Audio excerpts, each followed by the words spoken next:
ಸನ್ಮಾನ್ಯ ಸೋದರ ಸೋದರಿಯರೇ, ಇಂದು ಸಿಟಿ ಲಾಡ್ಜ್ನಲ್ಲಿ ಬೆಸೆಂಟರ ಜನ್ಮದಿನೋತ್ಸವವನ್ನು ಅತ್ಯಂತ ಶ್ರದ್ಧಾಪೂರ್ವಕವಾಗಿ ಆಚರಿಸ್ತಾ ಇರೋದು ನಮಗೆಲ್ಲರಿಗೂ ಸಂತೋಷದ ವಿಚಾರ. ಸಾಧಾರಣವಾಗಿ ಅಕ್ಟೋಬರ್ 1ರಂದು ಎಲ್ಲ ಕಡೆ ಆಚರಿಸ್ತಾರೆ. ಇದು ಭಾನುವಾರ ದಿನ ಅಲ್ಲದೇ ಇರುವ ಕಾರಣ ಭಾನುವಾರದ ಮೊದಲನೇ ಭಾನುವಾರವೇ ಈ ದಿನ ಬಂದಿರೋದರಿಂದ ಅಕ್ಟೋಬರ್ 6ರಂದು ಹಮ್ಮಿಕೊಂಡು ಈ ಒಂದು ಅರ್ಧ ದಿನದ ವ್ಯಾಸಂಗೋಷ್ಠಿಯನ್ನು ನಡೆಸೋದಕ್ಕೆ ಮಹಿಳಾ ವಿಭಾಗದವರಿಗೆ ಅವಕಾಶ ಮಾಡಿಕೊಟ್ಟಂಥ ಸಿಟಿ ಲಾಡ್ಜ್ನವರಿಗೆ ನಾವು ತುಂಬ ಹೃದಯದ ಧನ್ಯವಾದಗಳನ್ನು ಅರ್ಪಿಸ್ತೇವೆ. ಡಾಕ್ಟರ್ ಬೆಸೆಂಟ್ರ ಬಗ್ಗೆ ಎಷ್ಟೋ ವರ್ಷಗಳು ಈಗ ಅವರ ಜನ್ಮದಿನೋತ್ಸವವನ್ನು ಎಷ್ಟೋ ವರ್ಷಗಳಿಂದ ನಡ್ಕೊಂಡು ಬಂದಿದ್ವಿ. ಅವರು ಹುಟ್ಟಿದ ದಿನಾಂಕ ಅಕ್ಟೋಬರ್ 1, 1847. ಅಂದರೆ ಎಷ್ಟು ವರ್ಷಗಳು ಕಳೆದು ಹೋಗಿದೆ ನೋಡಿ.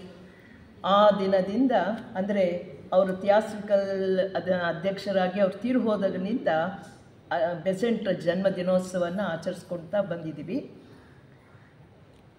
ಇವರನ್ನು ನನಗೆ ಮಾತನಾಡಲಿಕ್ಕೆ ವಿಚಾರ ಕೊಟ್ಟಿರತಕ್ಕಂಥದ್ದು ಬೆಸೆಂಟರ ಕೊಡುಗೆಗಳು ಪ್ರಪಂಚಕ್ಕೆ, ಭಾರತಕ್ಕೆ ಅನ್ನೋದನ್ನು ತಗೊಂಡ್ರೆ ಇವರ ಮೊದಲನೇ ಕೊಡುಗೆನೇ ಜಗತ್ತಿಗೆ ಥಿಯಾಸಫಿಯನ್ನು ಪ್ರಚಾರ ಮಾಡಿದ್ದು.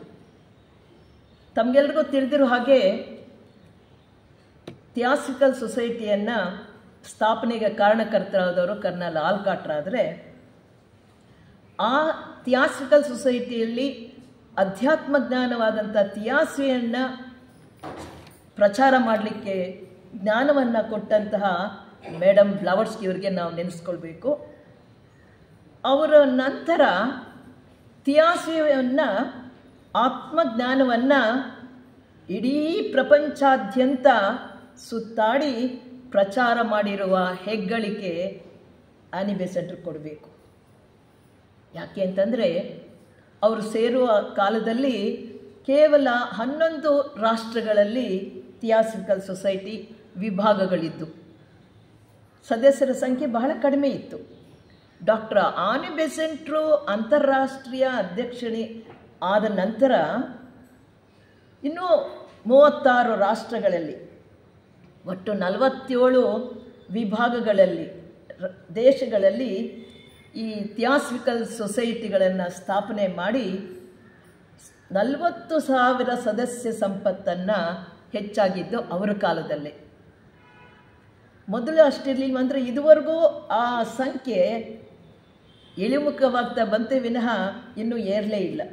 ಅಂದರೆ ಅವರ ಕೊಡುಗೆ ಎಷ್ಟು ಅಪಾರ, ಅವರ ಶಕ್ತಿ ಎಷ್ಟು ಅಗಮ್ಯ, ಅವರ ತ್ಯಾಗ ಎಷ್ಟು ನಾವು ಸ್ಮರಣೀಯ ಮಾಡ್ಕೊಳ್ಬೇಕು ಅನ್ನೋದು ಗೊತ್ತಾಗುತ್ತೆ. 40,000 ಸದಸ್ಯರು ಇದ್ದದ್ದು ಬೆಸೆಂಟ್ರ ಕಾಲದಲ್ಲೇ.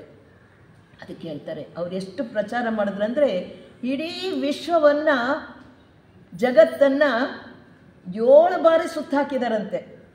ನಾವು ಬರೀ ಕರ್ನಾಟಕದಲ್ಲಿ ಇರೋ ಲಾಡ್ಜ್ಗಳಿಗೆ ಎಷ್ಟು ಸಲ ಹೋಗಿದ್ದೀವಿ ಅಂತಂದರೆ ಬೆರಳೆಣಿಕೆ ಅಂತ ಹೇಳಿದ್ರೆ, ಇಡೀ ವಿಶ್ವವನ್ನೇ ಸುತ್ತಾಡಿ ಅವರು ಎಲ್ಲೆಲ್ಲಿ ಹೋಗ್ತಾರೋ ಅಲ್ಲಿ ಜ್ಞಾನವನ್ನು ಪ್ರಚಾರ ಮಾಡಿದಂಥ ಹೆಗ್ಗಳಿಕೆ ಡಾಕ್ಟರ್ ಆನಿ ಬೆಸೆಂಟ್. ಇದೇ ಮೊಟ್ಟ ಮೊದಲನೆಯ ಕೊಡುಗೆ ನಾವು ನೆನೆಸ್ಕೊಳ್ತಕ್ಕಂಥದ್ದು.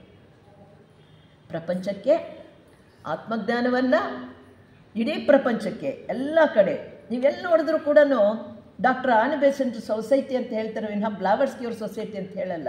ಯಾಕೆ ಅಂತಂದರೆ ಅವರು ಬೇಗ ಸ್ಥಾಪಕರಾದಂಥ ಬ್ಲಾವಟ್ಸ್ಕಿ ಅವರು ಇಷ್ಟು ಪ್ರಚಲಿತರಾಗಲಿಲ್ಲ. ಕಾರಣಪುರುಷರು ಅವರೇ ಆದರೂ ಕೂಡ ತಮ್ಮ ಶಿಷ್ಯನ ಮುಖಾಂತರ ಈ ಪ್ರಚಾರ ಕಾರ್ಯವನ್ನು ಮಾಡಿಸಿರೋದ್ರಿಂದ ಎಲ್ಲ ಕಡೆ ಥಿಯಾಸಫಿಕಲ್ ಸೊಸೈಟಿ ಅಂದರೆ ಬ್ಲಾವಟ್ಸ್ಕಿ ಅನ್ನಲ್ಲ, ಏನಂತಾರೆ, ಬೆಸೆಂಟ್ರು ಅಂತ ಹೇಳ್ತಾರೆ. ಪುಸ್ತಕಗಳು, ನಮ್ಮ ಗ್ರಂಥಗಳಲ್ಲೂ ಕೂಡ ಥಿಯಾಸಫಿಕಲ್ ಸೊಸೈಟಿ ಸ್ಥಾಪಕರು ಯಾರಂದ್ರೆ ಬೆಸೆಂಟ್ ಅಂತ ಹೇಳ್ತೀವಿ. ಮುಖ್ಯವಾಗಿ ಕಾರಣಕರ್ತರು ಬ್ಲಾವಟ್ಸ್ಕಿ ಆದರೂ ಕೂಡ ಅದರನ್ನು ಹೆಚ್ಚಾಗಿ ಬೆಳೆಸಿದಂತಹ ವ್ಯಕ್ತಿ ಡಾಕ್ಟರ್ ಆನಿ ಬೆಸೆಂಟ್ರು. ಅವ್ರ ಬಗ್ಗೆ ಹೇಳ್ತಾರೆ, ಅವರು 7 ಜನ್ಮದಲ್ಲಿ ಒಬ್ಬ ವ್ಯಕ್ತಿ ಇಷ್ಟು ಪ್ರಖ್ಯಾತಿ ಹೊಂದ್ತಾರೆ ಅಂದರೆ ಕೇವಲ ಒಂದೇ ಜನ್ಮದಲ್ಲಿ ಇಷ್ಟು ಅಗಾಧವಾದಂಥ, ನೋಡಿ ಪ್ರಪಂಚನ 7 ಬಾರಿ ಸುತ್ತಬೇಕಾದ್ರೆ ಎಷ್ಟು ದುಡ್ದಿರಬೇಕು ನೋಡ್ಕೊಳ್ಳಿ, ಎಷ್ಟು ಸತ್ತು ಓಡಾಡಿರಬೇಕು. ತಮ್ಮ ಬಗ್ಗೆ ಗಮನವೇ ಇಲ್ಲದೆ ಇತಿಹಾಸ ಪ್ರಚಾರವೊಂದೇ ಪ್ರಮುಖವಾಗಿ ಅವರು ಒಂದೇ ಜನ್ಮದಲ್ಲಿ ಅಗಾಧವಾದಂಥ ಸೇವೆಯನ್ನು, ಅಖಂಡವಾದ ಪ್ರೇಮವನ್ನು, ನಿಸ್ವಾರ್ಥತೆಯಿಂದ, ಅದು ಒಂದೇ ಕ್ಷೇತ್ರ ಅಲ್ಲ, ಅದು ಬಹಳ ಮಲ್ಟಿಫೇಸರ್ಸ್ ಅಂತಾರೆ.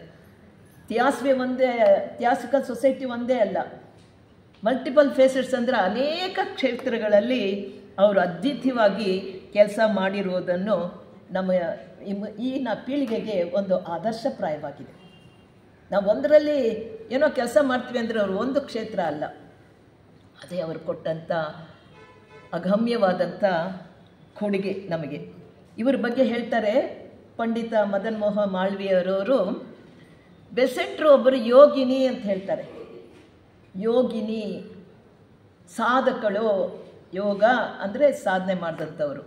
ರಾಧಾ ಬರ್ನಿಯರ್ ಏನು ಹೇಳ್ತಾರೆ ಇವ್ರನ್ನ, ಇವರು ಒಬ್ಬ ಕರ್ಮಯೋಗಿ, ಜ್ಞಾನಯೋಗಿ, ರಾಜಯೋಗಿ ಅಂತ ಹೊಗಳಿದ್ದಾರೆ.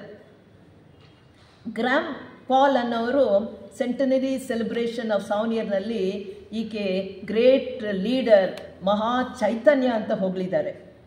ಜಿನರಾಜ್ ದಾಸರು ಇವರನ್ನು ಡೈಮಂಡ್ ಸೋಲ್ ಅಂತ ಹೊಗಳಿದ್ದಾರೆ. ಒಬ್ಬೊಬ್ಬರ ಬಾಯಲ್ಲೂ ಬರ್ತಕ್ಕಂಥ ಮಾತುಗಳನ್ನು ಕೇಳಿದ್ರೆ ಈಕೆ ಎಂಥ ಅದ್ವಿತೀಯ ಸೇವೆಯನ್ನು ಜಗತ್ತಿಗೆ ನೀಡಿದ್ದಾರೆ. ಹಾಗೂ ನಮ್ಮ ಭಾರತಕ್ಕೂ ಪ್ರಮುಖವಾಗಿ ಸೇವೆ ಸಲ್ಲಿಸಿದ್ದಾರೆ. ಎಷ್ಟು ವರ್ಷ?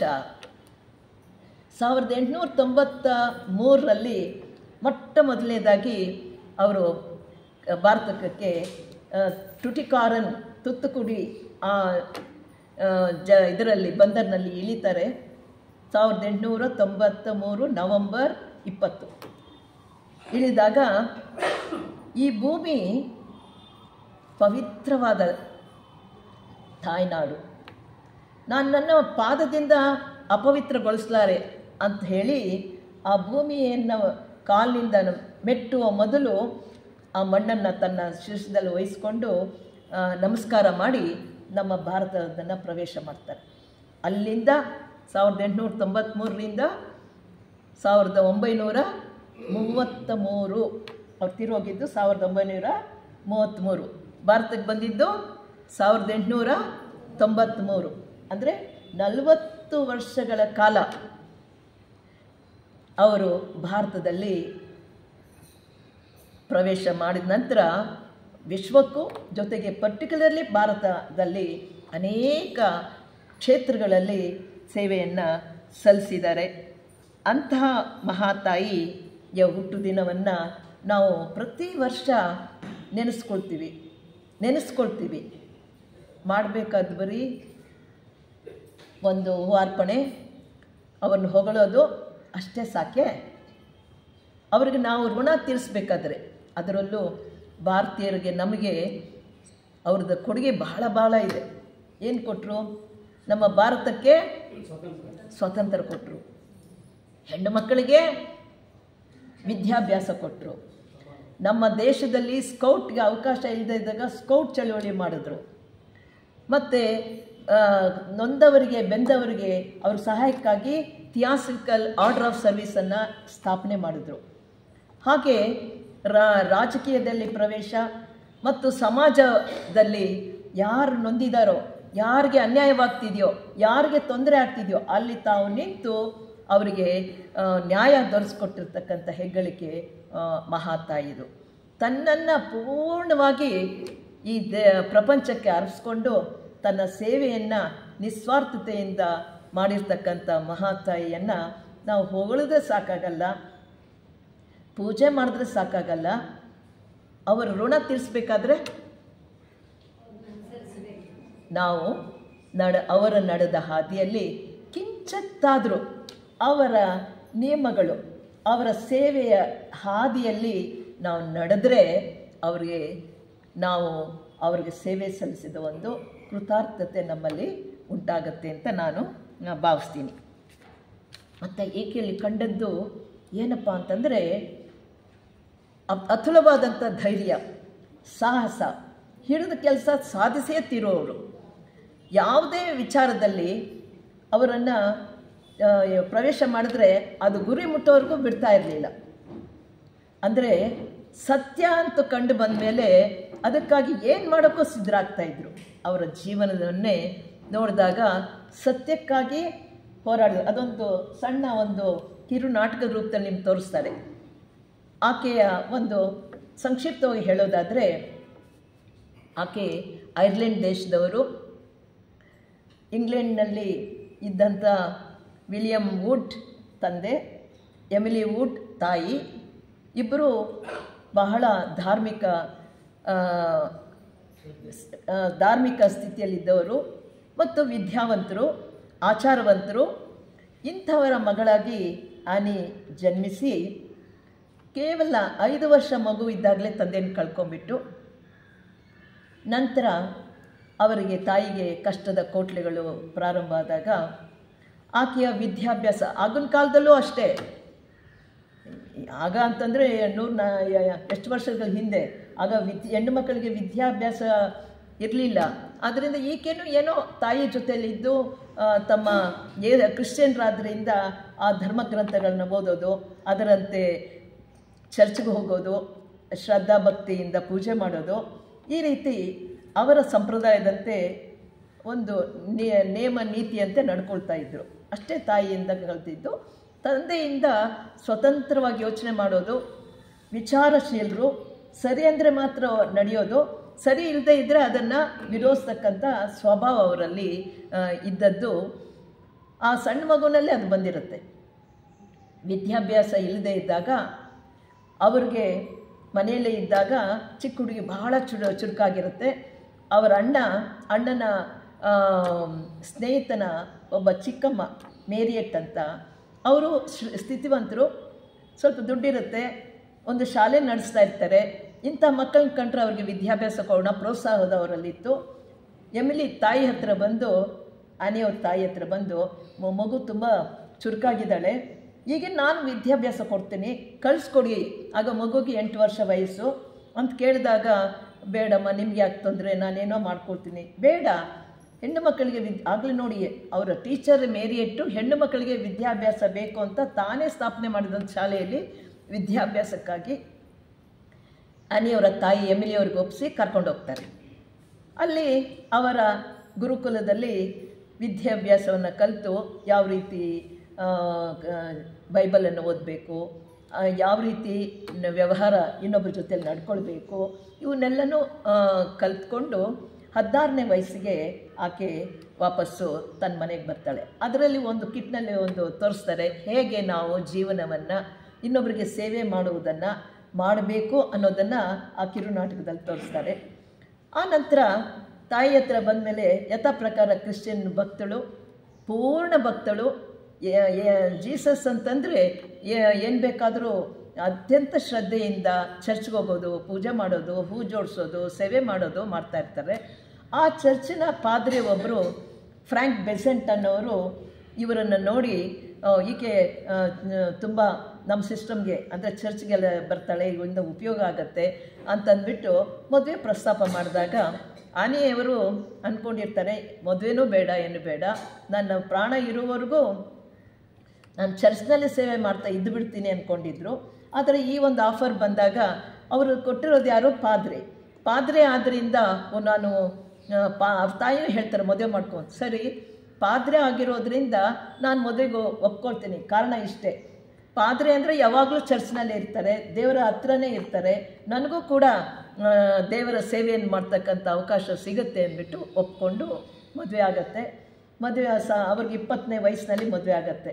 1867ರಲ್ಲಿ ಅವರ ಮದುವೆ ಆಗುತ್ತೆ ಫ್ರ್ಯಾಂಕ್ ಬೆಸೆಂಟ್ ಜೊತೆ. ಆಗಲಿಂದ ಅವರ ಹೆಸರು ಆನಿ ಬೆಸೆಂಟ್. ನೋಡಿ, ಬೆಸೆಂಟ್ ಅಂತ ಹೇಳ್ತೀವಲ್ಲ, ಅದು ಅವ್ರ ಹೆಸರಲ್ಲ, ಗಂಡನ ಹೆಸರು. ಬೆಸೆಂಟ್ ಅಂತ ಹೇಳ್ಬಿಡ್ತೀವಿ, ಆತ ಏನು ಪುಣ್ಯ ಮಾಡಿದ್ರು, ಆನಿ ಹೋಯ್ತು ಬೆಸೆಂಟ್ ಅಂತ ಕರಿತೀವಿ. ನೋಡ್ರಿ, ಇದೆಲ್ಲ ಏನು ಕರ್ಮಶೇಷವೋ. ನಾವು ಬೆಸೆಂಟ್ ಅಂತೀವಿ, ಯಾರನ್ನ ನೆನೆಸ್ಕೊಳ್ತೀವಿ, ಗಂಡನ ಹೆಸರು ನೆನೆಸ್ಕೊಳ್ತಾ ಇದ್ವಿ. ಆಯಿತು.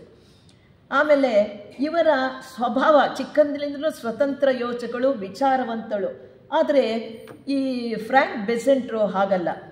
ಒಂದು ಮೌಢ್ಯತೆಯಿಂದ ಸಂಪ್ರದಾಯಕ್ಕೆ ಶರಣಾಗಿ ವಿಚಾರ ಮಾಡದೆ ಎಲ್ಲ ಪದ್ಧತಿಗಳನ್ನು ಸಂಸ್ಕಾರಗಳನ್ನು ಯಾಕೆ ಮಾಡಬೇಕು ಅಂತ ಹೇಳೋಕ್ಕೂ ಬರಲ್ಲ. ಏನು ನಾವು ಹಾಗೆ ಮಾಡ್ತೇವೆ, ಅವರೊಬ್ಬರೇ ಅಲ್ಲ. ಏನಾದರೂ ಹಬ್ಬ ಹರಿದಿನ ಇವೆಲ್ಲ ಮಾಡಬೇಕು, ಇಂಥವ್ರು ಮಾಡ್ತಿದ್ರು ನಾನು ಮಾಡ್ತೀನಿ, ಯಾಕೆ ಮಾಡ್ತೀವಿ ಅಂತ ಮಕ್ಕಳು ಕೇಳಿದ್ರೆ ಹೇಳೋಕ್ಕೆ ಬರಲ್ಲ.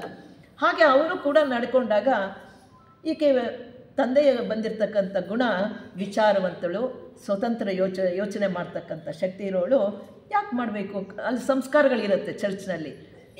ನಮ್ಮಲ್ಲಿ ಹುಟ್ಟುಹಬ್ಬ, ದೀಕ್ಷೆ ಅಂತ ಕೆಲವೆಲ್ಲ ಮಾಡ್ತಾರಲ್ಲ, ಆ ರೀತಿಯ ಪದ್ಧತಿಗಳೆಲ್ಲ ಇದ್ದರೆ ಯಾಕೆ ಮಾಡಬೇಕು, ಏನು ಮಾಡಬೇಕು, ಮಾಡದಿದ್ರೆ ಏನಾಗುತ್ತೆ ಅಂತೆಲ್ಲ ಪ್ರಶ್ನೆ ಕೇಳ್ತಾರೆ. ಇನ್ನೆಲ್ಲ ಚರ್ಚಿನ ಬಗ್ಗೆ ಪ್ರಶ್ನೆ ಕೇಳಬೇಡ, ಸುಮ್ಮನೆ ನಾನು ಹೇಳ್ದಂಗೆ ಮಾಡು ಅಂತ ದಬ್ಬಾಳಿಕೆಯಿಂದ ಬಾಯಿ ಮುಚ್ಚೋಕೆ ಬರ್ತಾರೆ. ಆಕೆ ಮನಸ್ಸು ಒಪ್ಪಲ್ಲ. ಚರ್ಚಿನ ಅಧಿಕಾರಿಗಳನ್ನ ಕೇಳಿದ್ರೆ ಅವರಿಂದ ಉತ್ತರ ಸಿಗಲ್ಲ.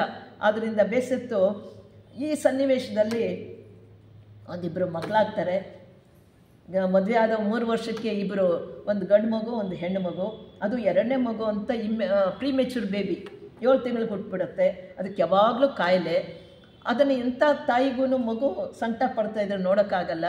ಈಕೆ ಮೊದಲೇ ಜೀಸಸ್ನ, ಕ್ರಿಸ್ತನ ಅನುಯಾಯಿ.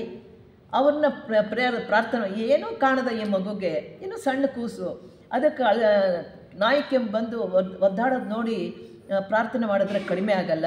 ಹಾಗಾದ್ರೆ ನೀನು ದೇವರು ಇದ್ದಾನೆ ಅಂತ ನಾನು ಅಂದ್ಕೊಂಡಿದ್ದು ತಪ್ಪಾಯಿತು, ನನ್ನ ಮಗು ಏನೂ ತಪ್ಪು ಮಾಡಿಲ್ಲ, ಇಂಥ ಶಿಕ್ಷೆ ಯಾತಕ್ಕೆ ಅಂತ ಹೇಳಿ ಕೊನೆಗೆ ಅವಳು ದೇವರ ಬಗ್ಗೆ, ಯಾರ ಬಗ್ಗೆ ನಂಬಿಕೆ ಇತ್ತೋ, ಕ್ರಿಶ್ಚಿಯನ್, ತುಂಬ ಆಸ್ತಿಕಳು ಅಂದರೆ ದೇವರೇ ಜೀಸಸ್ ಅಂತಕ್ಕಂಥ ನಂಬಿಕೆ ಉಳ್ಳಂಥವಳು ಕೊನೆಗೆ ತನ್ನ ಮಗುವಿಗೆ ಆರೋಗ್ಯ ತುಂಬ ಹದಗೆಟ್ಟಾಗ ಆ ದೇವರ ಬಗ್ಗೆ ನಂಬಿಕೆ ಹೋಗಿ ದೇವರೇ ಇಲ್ಲ ಅಂತಕ್ಕಂಥ ಒಂದು ಮನಸ್ಥಿತಿಗೆ ಬಂದುಬಿಡ್ತಾಳೆ. ಜೊತೆಗೆ ಗಂಡನ ಒಂದು ಏನು ಕಿರುಕುಳ, ದೌರ್ಜನ್ಯ, ದಬ್ಬಾಳಿಕೆ. ನೀನು ಪ್ರಶ್ನೆ ಕೇಳಬಾರ್ದು, ಚರ್ಚ್ಗೆ ಬಾ ಅಂದರೆ ಬರಬೇಕಷ್ಟೇ ಅಂತ ಹೇಳಿದಾಗ ಆಕೆಯ ಮನಸ್ಸೊಪ್ಪದೆ ಈ ಒಂದು ತಿಕ್ಕಾಟದಲ್ಲಿ ಗಂಡನಿಂದ ವಿಚ್ಛೇದನ ಪಡ್ಕೊಂಡ್ಬಿಡ್ತಾಳೆ. ಎಲ್ಲರೂ ಹೇಳ್ತಾರೆ ಬೇಡಮ್ಮ, ತಾಯಿ ಹೇಳ್ತಾರೆ ಏನು, ಯಾಕೆಂದರೆ ನನ್ನ ಮನಸ್ಸು ಒಪ್ತಾ ಇಲ್ಲ, ಇವ್ನು ಮಾಡ್ತಾರೋ ಕೆಲಸಗಳು ಕಾರಣವಿಲ್ಲದ ರೀತಿಯಲ್ಲಿ ಮೌಢ್ಯತೆಯಿಂದ ನಡ್ಕೊಳ್ತಕ್ಕಂಥದ್ದು, ಕಾರಣ ಇಲ್ಲದೆ ನಾನು ಯಾಕೆ ಮಾಡಲಿ, ನಾನು ಹೋಗಲ್ಲ ಚರ್ಚ್ಗೆ ಅಂದಾಗ, ನೀನು ಚರ್ಚ್ಗೆ ಬರಲಿಲ್ಲ ಅಂದರೆ ಮನೆ ಬಿಟ್ಟು ನಡೆ, ಇವತ್ತು ಚರ್ಚ್ಗೆ ಬಾ ಅಂತ ಕರೆದಿದ್ದೀನಿ, ಬರಲಿಲ್ಲ ಅಂತಂದರೆ ಪಾದ್ರಿ ಹೆಂಡತಿನೇ ಬರಲಿಲ್ಲ ಅಂದರೆ ನನಗೇನು ಗೌರವ ಇರುತ್ತೆ, ನೀನು ಬರಲಿಲ್ಲ ಅಂದರೆ ಮನೆ ಬಿಟ್ಟು ನಡೆ. ಆ ರೀತಿ ಮಾತು ಹೇಳಿದ್ಮೇಲೆ ಏನು ಮಾಡ್ತಾಳೆ, ವಿಧಿ ಇಲ್ಲದೆ ಗಂಡನಿಂದ ವಿಚ್ಛೇದನ ಪಡ್ಕೊಂಡು ಹೋಗ್ತಾಳೆ. ಆಗ ಇದು ಜೀವನದಲ್ಲಿ ಮೊದಲನೆಯ ಹಂತ. ಏನು, ಆಸ್ತಿಕಳಾಗಿದ್ದಂಥ ಜೀಸಸ್ನ ಭಕ್ತಿ ಆದಂಥವಳು ದೇವರೇ ಇಲ್ಲ ಅಂತಕ್ಕಂಥ ಒಂದು ನಾಸ್ತಿಕ ಪಂಥಕ್ಕೆ ಬದಲಾಗ್ಬಿಡ್ತಾಳೆ. ಆದರೆ ಈಕೆ ಸ್ವತಂತ್ರವಾದಿಗಳಾದ್ದರಿಂದ ಅಂಥವರ ಒಂದು ಗುಂಪು ಸೇರಿಕೊಳ್ತಾಳೆ. ಚಾರ್ಲ್ಸ್ ಸ್ಕಾಟ್ ಅನ್ನೋರ ಜೊತೆಯಲ್ಲಿ ಸೇರಿಕೊಂಡು ಈಕೆ ಕವನಗಳು ಬರೆಯೋದು, ಆರ್ಟಿಕಲ್ಸ್ ಬರೆಯೋದು, ಈ ಥರ ಪ್ರಚುರಪಡಿಸಿ ದುಡ್ಡು ಬರ್ತಾ ಇರುತ್ತೆ. ಯಾವಾಗ ಅದರಲ್ಲೇ ಸ್ವಲ್ಪ ದಿನ ಕಾಲ ಹಾಕಿದ್ಮೇಲೆ ಆತ ಸತ್ತೋಗ್ಬಿಡ್ತಾರೆ. ಸ್ವತಂತ್ರವಾದಿ ಸ್ಕಾಟ್ ಸತ್ತೋದ್ಮೇಲೆ ಆಕೆಗೆ ವಿಧಿ ಇಲ್ಲದೆ ಬೇರೆ ಒಂದು ಸಮಾಜವಾದಿ, ಅಂದರೆ ಸ್ವಾತಂತ್ರ್ಯವಾದದಿಂದ ಸಮಾಜವಾದಿ, ಪ್ರಜಾಸ್ವಾಮ್ಯವಾದಿ ಅಂತ ಕರೀತಾರೆ, ಸೋಷಿಯಲಿಸ್ಟಿಕ್ ಅಂತ ಹೇಳ್ತೀವಲ್ಲ, ಅದಕ್ಕೆ ವರ್ಗಾವಣೆ ಹಾಕ್ಕೊಳ್ತಾಳೆ. ಇದರಲ್ಲಿ ಏನೂ ಇಲ್ಲ, ಒಬ್ಬ ನಾಯಕನೇ ಇಲ್ಲ ಅಂದಮೇಲೆ ಏನು ಮಾಡ್ತಾರೆ, ಬೇರೆ ಇದಕ್ಕೆ ಸೇರಿಕೊಳ್ತಾರೆ. ಅದರಲ್ಲಿ ಚಾರ್ಲ್ಸ್ ಬ್ರಾಡ್ಲಾ ಅನ್ನೋರು, ಆತ ಕಟ್ಟ ನಾಸ್ತಿಕ, ದೇವರ ಬಗ್ಗೆ ಇದ್ದಾನೆ ಅಂತ ನನಗೆ ಗೊತ್ತಿಲ್ಲ, ಆದರೆ ನನಗೆ ಕಂಡಾಗ ನಾನು ನಂಬ್ತೀನಿ ಅಂತಕ್ಕಂಥ ವಾದ ಆತಂದು. ಈ ಒಂದು ವಿವಾದದಲ್ಲಿ ಆತನನ್ನು ನಾಸ್ತಿಕ ಅಂತ ಅಂಥವ್ರ ಜೊತೆಯಲ್ಲಿ ಈಕೆ ನ್ಯಾಷನಲ್ ರಿಫಾರ್ಮರ್ ಅಂತ ಪತ್ರಿಕೆಗೆ ಆತ ಎಡಿಟರ್ ಆಗಿರ್ತಾರೆ. ಈಕೆ ಸಬ್ ಎಡಿಟ್ರಾಗಿ ಸುಮಾರು 10 ವರ್ಷಗಳ ಕಾಲ ಆತನ ಜೊತೆಯಲ್ಲಿ ಕೆಲಸ ಮಾಡ್ತಾಳೆ. ಆಗ ಅನೇಕರು ದೂರ ಆಗಿಬಿಡ್ತಾರೆ. ಸೋಷಿಯಲಿಸ್ಟಿಕ್ ಯಾವಾಗ ಸೇರಿಕೊಂಡ್ಲೋ, ಸಮಾಜವಾದಿಗೆ ಸೇರಿಕೊಂಡ್ಲೋ, ಸ್ವತಂತ್ರವಾದಿಗಳು ಇವ್ರನ್ನ ಬಿಟ್ಟುಬಿಡ್ತಾರೆ. ಯಾಕೆಂದರೆ ಅವರು ಒಂದು ರೀತಿ ಯೋಚನೆ ಮಾಡೋರು, ಇವರು ನಾಸ್ತಿಕ ಪಂಥದವರು ಅಂತಂದರೆ ಕ್ರಿಶ್ಚಿಯನ್ರು ಬಿಡ್ತಾರೆ. ಅವರ ಗಂಡನೂ ಮೊದಲೇ ಡೈವರ್ಸ್ ಕೊಟ್ಟಿದ್ದ, ಜೊತೆಯಲ್ಲಿ ಮಗು ಇದ್ದಿದ್ದನ್ನು ನನ್ನ ಮಗಳನ್ನು ಜಾತಿ ಭ್ರಷ್ಟಲಾಗಿ ಮಾಡ್ತಾಳೆ ಅಂತಂದ್ರೆ ಕೋರ್ಟ್ಗೆ ದಾವ ಹಾಕಿ ಆ ಮಗುವನ್ನು ಕಿತ್ಕೊಂಡ್ಬಿಡ್ತಾರೆ. ತುಂಬ ಆಘಾತ ಆಗುತ್ತೆ. ಇದ್ದೊಂದು ಆಶ್ರಯ ಕೂಡ ಮಗುನ ಕಳ್ಕೊಂಡ್ಮೇಲೆ ಬಹಳ ದುಃಖಪಟ್ಟಾಗ ಕೊನೆಗೆ ಯಾರು ಕಷ್ಟದಲ್ಲಿದ್ದಾರೋ ಅವ್ರಿಗೆ ಸ್ಪಂದಿಸ್ತಾ ಇದ್ದು. ಹೊರಗಿನ ಮಕ್ಕಳಿಗೆ ಅನ್ಯಾಯ ನಡೀತಾ ಇದ್ದರೆ, ತೊಂದರೆ ಆಗ್ತಾಯಿದ್ರೆ ಅವರೇ ನನ್ನ ಮಕ್ಕಳು ಅಂತ ಭಾವಿಸಿ ಅವರ ಸೇವೆಯನ್ನು ಮಾಡ್ತಾಯಿದ್ರು. ಒಂದು ಸರಿ ಡಿಗ್ಬೈ ಅವ್ರ ಮಗ ಅವರ 100 ಶತಮಾನ ಜನ್ಮದಿನೋತ್ಸವ ಸನ್ನಿವೇಶದಲ್ಲಿ ಒಂದು ಆರ್ಟಿಕಲ್ ಬರೆದಿದ್ದಾರೆ. ಅದು ಹೇಳಿದ್ದಾರೆ, ನಮ್ಮಮ್ಮ ಏನಾದರೂ ನಮ್ಮ ಜೊತೆಯಲ್ಲಿ ಇದ್ಬಿಟ್ಟಿದ್ರೆ ಕೇವಲ ನನ್ನ ತಂಗಿ ನನಗೆ ಅಮ್ಮನಾಗಿದ್ಬಿಡ್ತಿದ್ರು. ಅವರು ನಮ್ಮನ್ನು ನಮ್ಮಿಂದ ಅವ್ರು ದೂರವಾದ್ರಿಂದ ಇಡೀ ವಿಶ್ವಕ್ಕೆ she became the world teacher. ಎಲ್ಲರೂ ಅವರನ್ನು, ಪ್ರಪಂಚದಲ್ಲಿ ಎಲ್ಲರೂ ಅವರನ್ನು ತಾಯಿ ಅಂತ ಕರೀತಾ ಇದ್ರು. ಜೆ ಕೃಷ್ಣಮೂರ್ತಿ ಆಗಿರ್ಬೋದು, ಯಾರು ಆ ನಂತರ ಬಂದವರೆಲ್ಲರೂ ಕೂಡ ಆಕೆಯಲ್ಲಿ ತಾಯ್ತನವನ್ನು ನೋಡ್ತಾ ಇದ್ರು. ಯಾರೇ ಬರಲಿ ಅವರನ್ನು ತನ್ನ ಮಕ್ಕಳಂತೆ ಅವರು ನೋಡ್ಕೊಳ್ತಾ ಇದ್ರು. ಯಾರು ಕಷ್ಟದಲ್ಲಿದ್ದಾರೋ ಹೆಣ್ಮಕ್ಳು ಪರ್ಟಿಕ್ಯುಲರ್ಲಿ ಅವ್ರಿಗೇನಾದರೂ ಅನ್ಯಾಯವಾದರೆ ಅದಕ್ಕಾಗಿ ಹೋರಾಡ್ತಾ ಇದ್ರು.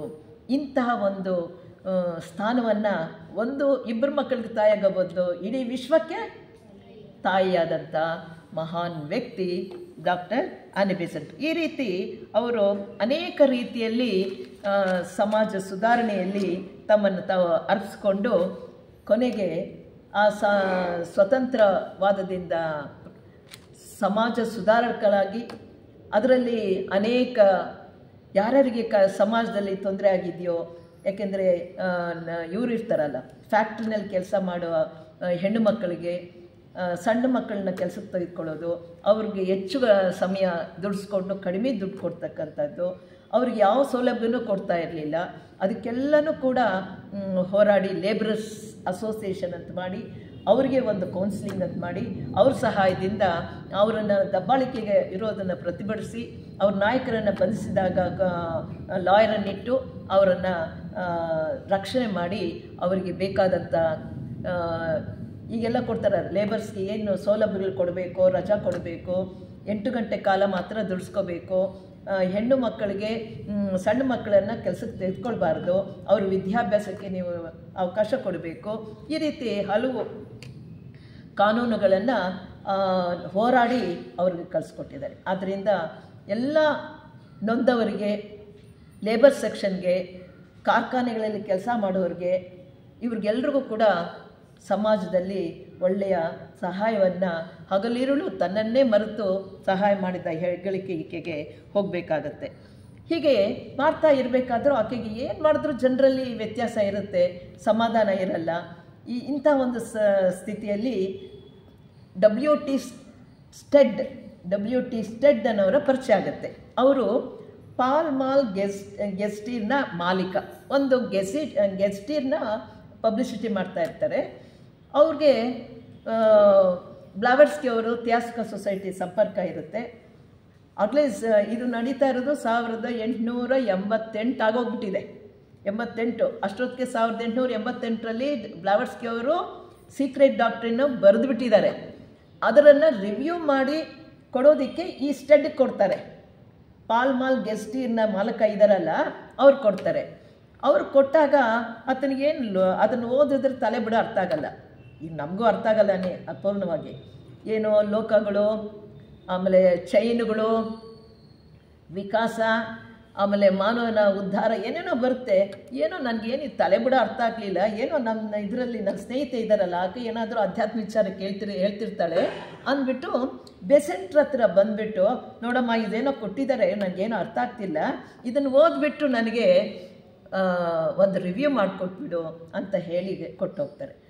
ಏನೋ ಸ್ನೇಹಿತರು ಕೊಟ್ಟರಲ್ಲ ಅಂತ ಕೂತ್ಕೊಂಡು ಓದ್ತಿದ್ದ ಹಾಗೆ ಚಿಕ್ಕಂದ್ಲಿಂದ ಮದುವೆ ಆದಾಗ್ಲಿಂದ ಗಂಡನನ್ನು ಏನೇನು ಪ್ರಶ್ನೆ ಕೇಳ್ತಿದ್ರೋ ಆ ಪ್ರಶ್ನೆಗಳಿಗೆಲ್ಲ ಉತ್ತರ ಸಿಕ್ಬಿಡ್ತು. ಕುಣಿದಾಡ್ಬಿಡ್ತಾಳೆ. ಹಾಗೇನೆ ಇಂಥ ಜ್ಞಾನವನ್ನು ಬರೆದಾಕೋರು ಯಾರು? ಅವ್ರ ಹತ್ರ ನಾನು ಹೋಗ್ಬೇಕಂತ ಅಲ್ಲಿಂದ ಓಡೋಡಿ ಹೋಗ್ತಾಳೆ. ಎಲ್ಲಿ ಯಾರು ಬರೆದಿದ್ದು? ಲಂಡನ್ ಬ್ಲಾವರ್ಸ್ಕಿ ಲಾಡ್ಜ್ನಲ್ಲಿ ಒಬ್ಬರು ನಾಯಕಿ ಇದ್ದಾರೆ ಬ್ಲಾವರ್ಸ್ಕಿ ಅಂತ, ಅವರು ಇದನ್ನು ಬರೆದಿರೋದು ಅಂತ ಹೇಳಿದ್ರೆ ಆಕೆನ ಹುಡುಕೊಂಡು ಅವ್ರ ಹತ್ರ ಹೋಗಿ ನಮಸ್ಕಾರ ಮಾಡಿ, ಕಾಲೂರಿ ನಮಸ್ಕಾರ ಮಾಡಿ, ಎಂಥ ಗ್ರಂಥವನ್ನು ಬರೆದಿದೆಯಾ ನೀನು, ನನಗೆ ಜ್ಞಾನೋದಯವನ್ನು ಉಂಟು ಮಾಡಿದೆ, ನನಗೆ ತುಂಬ ಸಂತೋಷ ಆಯಿತು, ನನ್ನನ್ನು ನೀನು ಶಿಷ್ಯನನ್ನಾಗಿ ಸ್ವೀಕಾರ ಮಾಡು, ನಿನ್ನ ಸಮಸ್ಯೆಗೆ ಸೇರಿಸ್ಕೊ ಅಂತ ಆಕೆ ಕೇಳಿಕೊಂಡಾಗ, ಅಮ್ಮ ಸ್ವಲ್ಪ ತಡಿ, ನನ್ನ ಬಗ್ಗೆ ಕೆಲವು ಅಪಾದನೆಗಳಿದೆ, ನೀನು ಸೇರೋ ಮೊದಲು ಅದನ್ನು ಯೋಚನೆ ಮಾಡಿ ನೀನು ಆಮೇಲೆ ಸೇರು ಅಂತ. ಖಂಡಿತ ನಾನು ಯಾರು ಏನು ಬೇಕಾದರೂ ಹೇಳಿ ನಿಮ್ಮ ಬಗ್ಗೆ, ನನಗೆ ಈ ಗ್ರಂಥ ಓದಿದ ಮೇಲೆ ಜಗತ್ತಿಗೆ ಎಂಥ ಜ್ಞಾನವನ್ನು ಕೊಟ್ಟಿದ್ಯಾ ತಾಯಿ ನೀನು, ನನ್ನ ಅನುಮಾನಗಳೆಲ್ಲ ಪರಿಹಾರ ಆಗೋಯ್ತು ಅಂತಂದ್ಬಿಟ್ಟು ಆಕೆ 1889ರಲ್ಲಿ ಲಂಡನ್ ಲಾಡ್ಜ್ಗೆ ಸದಸ್ಯರಾಗ್ತಾಳೆ. ಈ ರೀತಿ ಅವರಿಗೆ ಸತ್ಯ ಕಂಡ್ರೆ, ಅದೇ ಕಿರುನಾಟಕದಲ್ಲಿ ತೋರಿಸೋದು, ಸತ್ಯ ಶೋಧಕಳಾಗಿ ಬೆಸೆಂಟ್ರು ಹೇಗೆ ಒಂದೊಂದು ಮತವನ್ನು ಒಂದೊಂದು ಸಿದ್ಧಾಂತವನ್ನು ಬಿಡಬೇಕಾದ್ರೆ ನಮಗೆ ಹಳೆ ಕಾಲದಲ್ಲಿ ಒಂದು ಸಂಪ್ರದಾಯ ಮಾಡ್ಕೊಂಡಿದ್ದು ಇಷ್ಟೆಲ್ಲ ತಿಳ್ಕೊಂಡು ಅದು ಅರ್ಥ ಇಲ್ಲ ಅಂತ ಹೇಳಿದ್ರು ಕೂಡ ನಾವು ಬಿಡ್ತೀವ, ಅಯ್ಯೋ ಹಿಂದಿನಿಂದ ಮಾಡ್ಕೊಂಬಂದು ಬಿಟ್ಟರು ಇನ್ನೇನೋ ಅಂತ ಅಂದ್ಕೊಂಡು ನಾವು ಧೈರ್ಯ ಬೇಕು. ಒಂದು ಸರಿ ಇಲ್ಲ ಅಂತ ಕಂಡು ಬಂದಾಗ ಅದನ್ನು ಬಿಟ್ಟು ಸರಿ ಅನಿಸೋದಕ್ಕೂ ನಾವು ಹೋಗೋಕೆ ರೆಡಿ ಇರಬೇಕು. ಇದೀವಾ?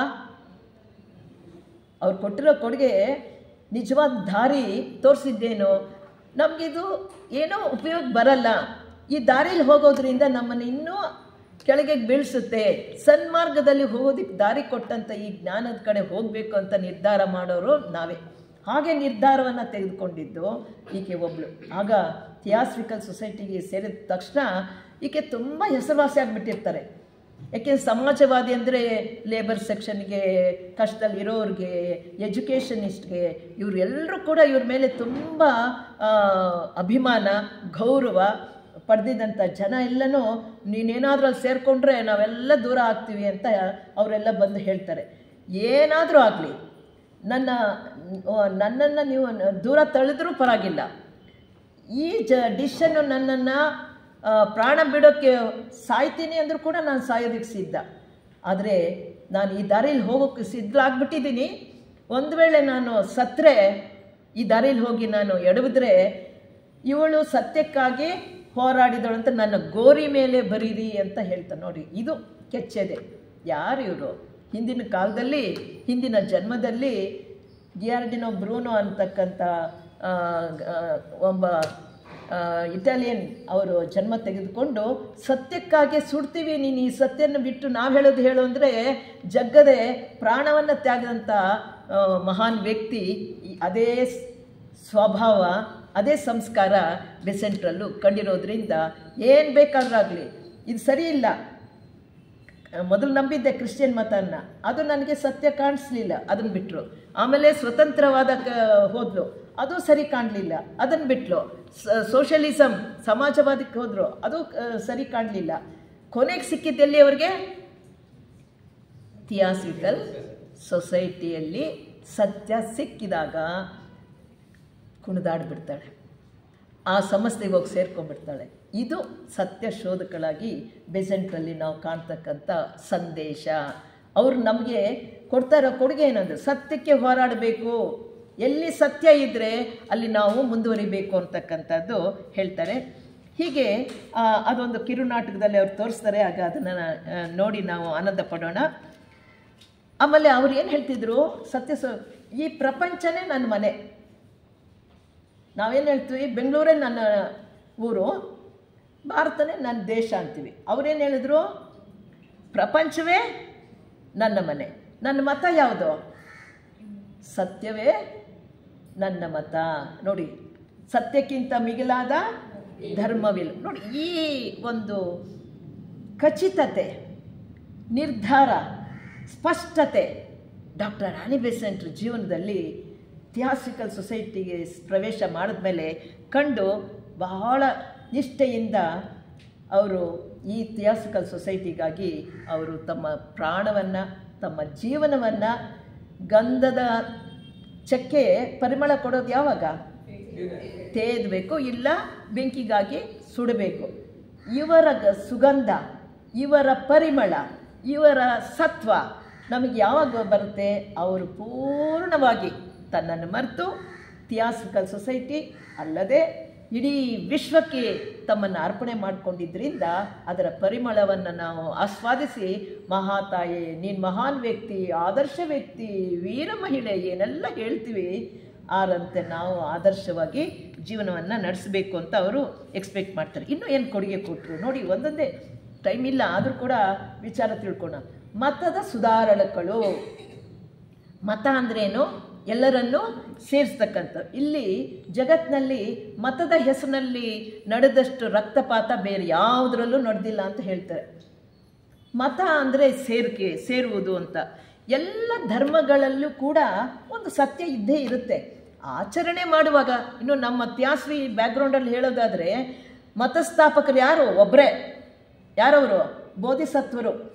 ಅವರು ಆಯಾ ದೇಶಕ್ಕೆ ಆಯಾ ಕಾಲಕ್ಕೆ ಅವತಾರ ತೆಗೆದುಕೊಂಡು ತಮ್ಮ ಶಿಷ್ಯರನ್ನು ಕಲಿಸಿ ಆ ಜನರಿಗೆ ತಿಳುವಳಿಕೆ ಹಾಗೆ ಮತವನ್ನು ಮಾಡಿದ್ದಾರೆ. ನಾವೇನು ಮಾಡ್ತೀವಿ? ನಮ್ಮ ಜೀಸಸ್ ಹಿಂಗೆ ಹೇಳಿದ್ರು, ನಮ್ಮ ಜೈನ ಗುರುಗಳು ಹಿಂಗೆ ಹೇಳಿದ್ರು, ನಮ್ಮ ಬೌದ್ಧರು ಹಿಂಗೆ ಹೇಳಿದ್ರು ಅಂತ ಹಿಡ್ಕೊಂಡು ಅರ್ಚೀಚೆ ಅಲಗಾಡದೆ ಕಿತ್ತಾಡ್ಕೊಂಡು ನಾವು ಹಿಂಸೆಯನ್ನು ಅನುಭವಿಸ್ತಾ ಇದ್ವಿ. ಅವ್ರು ಹೇಳ್ತಾರೆ, ಎಲ್ಲರೂ ಎಲ್ಲ ಮತದವರು ದಲ್ಲಿ ಇರ್ತಕ್ಕಂಥ ಸತ್ಯವನ್ನು ನಾವು ಕಾಣಬೇಕು. ಥಿಯಾಸಫಿಕಲ್ ಸೊಸೈಟಿ ಅದನ್ನೇ ಮಾಡ್ತಾರೆ. ಕಂಪ್ಯಾರಿಟಿವ್ ಸ್ಟಡಿ ಆಫ್ ರಿಲಿಜಿಯನ್ ಅಂತ ಹೇಳ್ತೀವಲ್ಲ, ಎಲ್ಲ ಮತಗಳನ್ನು ಅಧ್ಯಯನ ಮಾಡಿ ಇರುವ ಸತ್ಯವನ್ನು ಗ್ರಹಿಸಿ ಎಲ್ಲರೂ ಒಟ್ಟಾಗಿ ನಾವು ಬದುಕಬೇಕು. ಅದಕ್ಕಾಗಿ ಹೊಡೆದಾಡಬಾರ್ದು. ಇದು ಬಹಳ ಮುಖ್ಯವಾದಂಥದ್ದು. ಎಲ್ಲರಿಗೂ ಎಲ್ಲ ಮತಗಳಿಗೂ ರೆಸ್ಪೆಕ್ಟ್ ಕೊಡಬೇಕು. ಅದರಲ್ಲಿರೋ ಧರ್ಮ ಒಂದೇ, ಆಚರಣೆ ವ್ಯತ್ಯಾಸಕ್ಕೆ ನಾವು ಅದನ್ನು ಹಿಡ್ಕೊಂಡು ಕಿತ್ತಾಡ್ತೀವಿ. ಅದಾಗಬಾರ್ದು. ಆ ರೀತಿ ಇವರು ಇದನ್ನು ಮೊದಲನೇ ಮತಸ್ಥಾಪನೆ ಮಾಡೋದಕ್ಕಾಗಿ ಹೇಳಿದರು. ಹಾಗೆ ಹಿಂದೂ ಧರ್ಮವನ್ನು ಕೂಡ ನಮ್ಮಲ್ಲಿ ಜಾಗೃತಪಡಿಸಿದ್ದು ಇವರು. ಯಾಕೆಂದರೆ ಕ್ರಿಶ್ಚಿಯನ್ ಮತಕ್ಕೆ ಆಗ ತುಂಬ ಜನರನ್ನು ಬದಲಾಯಿಸ್ತಾ ಇದ್ದರು. ಈಗಲೂ ಮಾಡ್ತಾ ಇದ್ದಾರೆ. ದುಡ್ಡಿಗಾಗಿ, ತಮ್ಮ ದಬ್ಬಾಳಿಕೆಗೆ ಈಡಾಗಿರೋದ್ರಿಂದ ಅಲ್ಲೋದ್ರೆ ನಮಗೇನೋ ರಕ್ಷಣೆ ಸಿಗುತ್ತೆ ಅಂತ ಈಗಲೂ ನಡೀತಾ ಇದೆ. ಕ್ರಿಶ್ಚಿಯನ್ ಮತ ಅಲ್ದಿದ್ರೂ ಬೇರೆ ಮತದಲ್ಲಿ ನಡೀತಾ ಇದೆ ಈಗಲೂ. ನಿಮ್ಗೆ ಗೊತ್ತಿದೆಯೋ ಇಲ್ವೋ? ದುಡ್ಡಿನ ಆಸೆಗೆ ಶೆಡ್ಯೂಲ್ ಕ್ಯಾಸ್ಟ್ ಮಕ್ಕಳನ್ನು ಮುಸ್ಲಿಮ್ಸ್ ಆಗಿ ಕನ್ವರ್ಟ್ ಮಾಡಿ ಮುಖ್ಯವಾಗಿ ಕ್ರಿಶ್ಚಿಯನ್ ಮತಕ್ಕೆ ಬೇಕಾದಷ್ಟು ಅವ್ರು ಸವಲತ್ತು ಕೊಡ್ತಾರೆ, ಆಹಾರ ಕೊಡ್ತಾರೆ, ಎಜುಕೇಷನ್ ಕೊಡ್ತಾರೆ. ಈ ರೀತಿ ಮಾಡೋದ್ರಿಂದ ಬದಲಾಯಿಸ್ತಾ ಇದ್ದಾರೆ. ಆಗಲೇ ನಡೀತಾ ಇತ್ತು ಬೆಸೆಂಟ್ ಕಾಲದಲ್ಲಿ. ಅವರು ಅದನ್ನು ಹೇಳ್ತಾರೆ, ಇದು ಯಾವುದೇ ಕಾರಣಕ್ಕೂ ನಿಮ್ಮ ಮತವನ್ನು ಬಿಟ್ಟು ಬೇರೆ ಮತಕ್ಕೆ ಹೋಗಬಾರ್ದು, ಮತಾಂತರ ಮಾಡ್ಕೋಬಾರ್ದು ಅಂತ ಹೇಳ್ತಾ ಇದ್ರು. ಮತಾಂತರ ಮಾಡ್ಕೊಳ್ಬಾರ್ದು ಅಂತ ಆನಿ ಬೆಸೆಂಟ್ರು ಹೇಳಬೇಕಾದ್ರೆ ಒಂದು ಆಗಿನ ಕಾಲಕ್ಕೆ ಯಾವ ರೀತಿ ಇನ್ಫ್ಲೂಯೆನ್ಸ್ ಆಯಿತು, ಹಿಂದೂ ಒಬ್ಬ ಹೇಗೆ ಕ್ರಿಶ್ಚಿಯನ್ಗೆ ಕನ್ವರ್ಟ್ ಆಗಿ ಒತ್ತಾಯದಿಂದ ಆಗ್ತಾ ಇದ್ದ ಅನ್ನೋರನ್ನ ಒಂದು ಉದಾಹರಣೆ ತೊಗೊಂಡು ನಿಮ್ಗೆ ಹೇಳ್ತೀನಿ. ಇದರಲ್ಲಿ ಚಿತ್ತೂರಿನಲ್ಲಿ ಒಬ್ಬ ವಿದ್ಯಾರ್ಥಿ, ಬಡ ವಿದ್ಯಾರ್ಥಿ, ಆದರೆ ಓದುವಂಥ ಬಹಳ ಮೇಧಾವಿ, ಓದಬೇಕು, ಆತನ ಆಗಬೇಕು, ಲಾಯರ್ ಆಗಬೇಕು ಅಂತ ಬಹಳ ಆಸಕ್ತಿ ಇರುತ್ತೆ. ಈ ಕ್ರಿಶ್ಚಿಯನ್ ಮೂಮೆಂಟ್ನವರು, ಚರ್ಚ್ನವರು ಏನು ಮಾಡ್ತಾರೆ, ಇಂಥ ಮಕ್ಕಳನ್ನ ಹಿಡ್ಕೊಂಡು ವಿದ್ಯಾಭ್ಯಾಸ ಕೊಡೋದು, ಫ್ರೀ ಎಜುಕೇಷನ್ ಅಂತ. ಅವರೆಲ್ಲ ಓದಿದ್ಮೇಲೆ ನೀವೆಲ್ಲನೂ ಏನಾಗಬೇಕು, ಚೆನ್ನೈಗೆ ಬಂದು ನೀವು ಕ್ರಿಶ್ಚಿಯಾನಿಟಿಗೆ ಬದಲಾವಣೆ ಮತಾಂತರ ಆಗಬೇಕು ಅಂತ ಹೇಳಿರ್ತಾರೆ. ಈ ಹುಡುಗ ಓದಿ ಏನಾದರೂ ಯಾವ ಮತ ಆದ್ರೇನು, ನಾನು ಬದುಕು ಸಾಕು, ನಾನು ಓದಿದ್ರೆ ಸಾಕು ಅಂದ್ಬಿಟ್ಟು ಆ ಪಾರ್ಥಸಾರಥಿ ಅಯ್ಯಂಗಾರ್ ಅಂತ ನಮ್ಮ ಥಿಯಾಸಫಿಕಲ್ ಸೊಸೈಟಿಲಿ ಬಹಳ ಹೆಸರಿದವರು. ಆ್ಯಕ್ಚುಲಿ ಅವರು ಚೆನ್ನೈನಲ್ಲಿ ಮುಖ್ಯ ನ್ಯಾಯಾಧೀಶರಾಗ್ತಾರೆ ಲಾ ಓದಿ. ಆಗ ಆ ಹುಡುಗ ಓದಿ ಮುಗಿಸಿದ್ದಾನೆ ಚಿತ್ತೂರಿನಲ್ಲಿ. ಚೆನ್ನೈಗೆ ಬರ್ತಾ ಇದ್ದಾನೆ.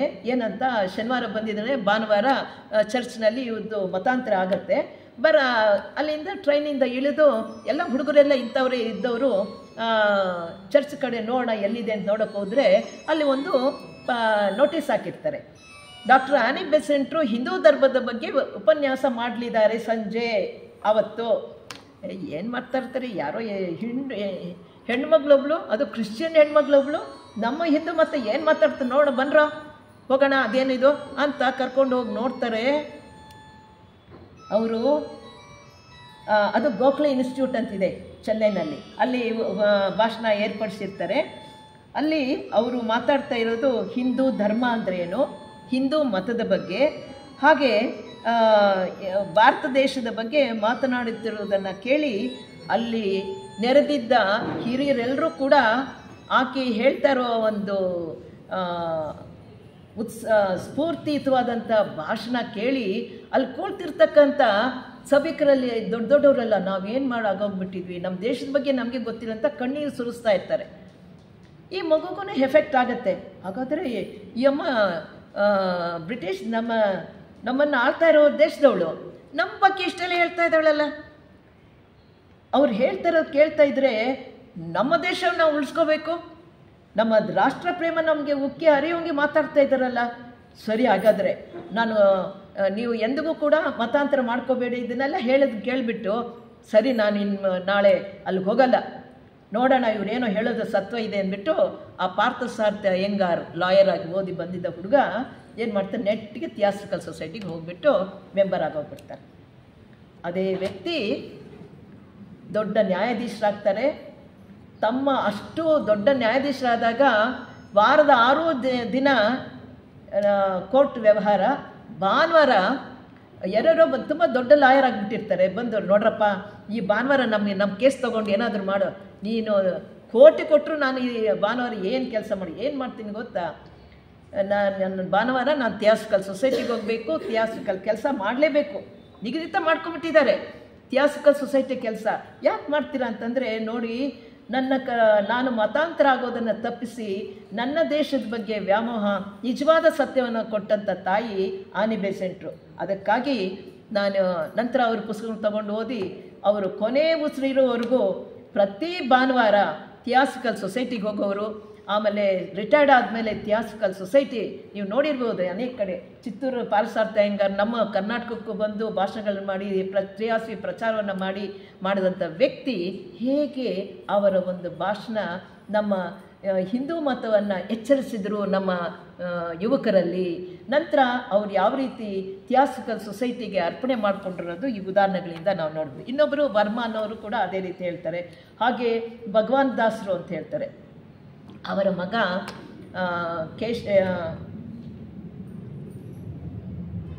ಭಗವಾನ್ ದಾಸರ ಮಗ ಕೂಡ ದೊಡ್ಡ ಲಾಯರ್ ಆಗ್ತಾರೆ. ಅವರೆಲ್ಲ ಅಟ್ರಾಕ್ಟ್ ಆಗಿದವರೆಲ್ಲ ದೊಡ್ಡ ದೊಡ್ಡ ಲಾಯರ್ಗಳು. ಆ ರೀತಿ ನೋಡೋಕೆ ಹೋದರೆ ನೆಹರು ಅವ್ರ ತಂದೆ ಮೋತಿಲಾಲ್ ನೆಹರು ಅವರು ಕೂಡ ಇವರ ಪ್ರಭಾವಕ್ಕೆ ಒಳಗಾಗಿ ಮೆಂಬರ್ ಆಗಿರ್ತಾರೆ. ಹೀಗೆ ಇವರು ಅನೇಕರನ್ನು ಆಕರ್ಷಿಸಿ ಥಿಯಾಸ್ಟಿಕಲ್ ಸೊಸೈಟಿಗೆ ಸೇರಿಸಿ ಈ ಧರ್ಮ ಪ್ರಚಾರದ ಕೆಲಸದಲ್ಲಿ ತೊಡಗಿಸ್ಕೊಂಡಿದ್ರು. ಇದು ಅವರು ಮಾಡಿದಂಥ ಹಿಂದೂ ಧರ್ಮಕ್ಕೆ ಪುನರುದ್ಧಾರ ಮಾಡಿದ್ದು. ಹಿಂದೂ ಧರ್ಮ ಕಳಿಸಿ ಬಿದ್ದಿತ್ತು ಅಂದರೆ ತಮ್ಮತನವನ್ನು ಮರ್ತಿದ್ರು. ತಮ್ಮ ದೇಶ ಗುಲಾಮ್ಗರಿ ಇದ್ದರೂ ಕೂಡ ಅದರ ಬಗ್ಗೆ ಯೋಚನೆ ಮಾಡ್ತಾ ಇರಲಿಲ್ಲ. ತಾವು ಉಳಿದ್ರೆ ಸಾಕು ಅನ್ನೋದು ಇದರಲ್ಲಿದ್ದಾಗ ಇಂಥ ಒಂದು ಜ್ಞಾನವನ್ನು ಕೊಡೋದಕ್ಕೆ ಅವರು ಬೆಸೆಂಟ್ರು ಸ್ವತಃ ಸಂಸ್ಕೃತವನ್ನು ಕಲಿತು ನಮ್ಮ ಗ್ರಂಥಗಳಾದಂಥ ಮಹಾಭಾರತ, ರಾಮಾಯಣ, ಭಗವದ್ಗೀತೆ, ಉಪನಿಷತ್ತುಗಳೆಲ್ಲ ತಾವು ಅಧ್ಯಯನ ಮಾಡಿ ಇಂಗ್ಲೀಷ್ಗೆ ಕನ್ನಡದಲ್ಲಿ ಈಗ ಟ್ರಾನ್ಸ್ಲೇಟ್ ಆಗಿದೆ. ಉಪನಿಷತ್ತಾಗಿರ್ಬೋದು, ಭಗವದ್ಗೀತೆ ಆಗಿರ್ಬೋದು, ರಾಮಾಯಣ, ಮಹಾಭಾರತ ಇವುಗಳೆಲ್ಲ ಕೂಡ ಇಂಗ್ಲೀಷ್ ತರ್ಜುಮೆ ಮಾಡಿ ಹೋದ ಕಡೆಗಳೆಲ್ಲ ನಮ್ಮ ಸಂಪತ್ತನ್ನು, ನಮ್ಮ ಜ್ಞಾನವನ್ನು ಪ್ರಚಾರ ಮಾಡ್ತಾ ಮಲಗಿದ್ದಂಥ ಭಾರತೀಯರನ್ನು ಬಡಿದೆಬ್ಬಿಸಿ ಅವರಲ್ಲಿ ರಾಷ್ಟ್ರ ಪ್ರೇಮವನ್ನು ಹುಟ್ಟಿಸಿ ತಮ್ಮ ದೇಶವನ್ನು ಅವ್ರಿಗೆ ಒಂದು ಕಡೆ ಭಾಷಣ ಮಾಡ್ತಾರೆ. ಎದ್ದೇಳಿ, ಎಚ್ಚರಗೊಳ್ಳಿ, ನಿನ್ನ ತಾಯ್ನಾಡು ಇಂದು ಕಬ್ಬಿಣದ ಸರಪಣಿಯಿಂದ ಬಂಧಿತಳಾಗಿದ್ದಾಳೆ. ನೀವು ಎಚ್ಚೆತ್ತು ನಿಮ್ಮ ದೇಶವನ್ನು ಉಳಿಸ್ಕೊಳ್ಳದೆ ಇದ್ದರೆ ನಿಮ್ಮ ಅಧಃಪತನವಾಗುತ್ತೆ ಅಂತ ಭಾಷಣ ಕೇಳಿದಂಥ ಅನೇಕ ಯುವಕರು ಅವರ ಕೂಗಿಗೆ ಎದ್ದು ರಾಷ್ಟ್ರ ಪ್ರೇಮದಿಂದ ತಮ್ಮ ದೇಶಕ್ಕಾಗಿ ಹೋರಾಡಿ ಅದನ್ನು ಪ್ರಯೋಗ ಮಾಡಿದ್ದು ಡಾಕ್ಟರ್ ಆನಿ ಬೆಸೆಂಟ್ರಿಗೆ. ಅವರ ಮೇಲೆ ಪ್ರಯೋಗ ಮಾಡಿಬಿಡ್ತಾರೆ. ಅಂದರೆ ಅವರಲ್ಲಿ ಎಚ್ಚೆತ್ಕೊಂಡು ಬಿಟ್ಟಿರುತ್ತೆ. 1914ರಲ್ಲಿ ಹೋಮ್ ರೂಲ್ ಚಳವಳಿ ಸ್ಥಾಪನೆ ಮಾಡ್ತಾರೆ. ಇದಕ್ಕೆ ರಾಜಕೀಯ ವಿಚಾರ ಜಾಸ್ತಿ ಬೇಡ ಅಂತ 1917ರಲ್ಲಿ ಎವೋ ಹ್ಯೂಮ್ ಅನ್ನೋರು ಇದಕ್ಕೆ ಮೊದಲೇ ಕಾಂಗ್ರೆಸ್ ಸ್ಥಾಪನೆ ಮಾಡಿರ್ತಾರೆ. ಇವ್ರು ಬರೋಕ್ಕೆ ಮುನ್ನನೇ ಎವೋ ಹ್ಯೂಮು ಕಾಂಗ್ರೆಸ್ ಸ್ಥಾಪನೆ ಕರ್ತರು ಅವರೇ. ಎವೋ ಹ್ಯೂಮ್ ಅವರ ಸನ್ನಿಧಿಯಲ್ಲಿ ಬಾಲಗಂಗಾಧರ ತಿಲಕ್, ಗೋಖಲೆ, ಇನ್ನು ಇತರರು ಎಲ್ಲರೂ ಕೂಡ ಇವರ ಜೊತೆಯಲ್ಲಿ ಕಾಂಗ್ರೆಸ್ ಒಬ್ಬರು ಸೌಮ್ಯವಾದಿಗಳಾಗಿ, ಒಬ್ಬರು ಉಗ್ರಗಾಮಿಗಳಾಗಿ ನಮ್ಮ ದೇಶಕ್ಕಾಗಿ ಹೋರಾಡ್ತಾ ಇರ್ತಾರೆ. ಅವರವರಲ್ಲೇ ಕಿತ್ತಾಟ ಆಗೋದನ್ನು ಈಕೆ ಕಂಡು ಅವರಿಬ್ಬರನ್ನ ಒಂದುಗೂಡಿಸಿ ಸ್ವತಂತ್ರಕ್ಕಾಗಿ ಒಂದು ಮಾಡ್ತಾರೆ.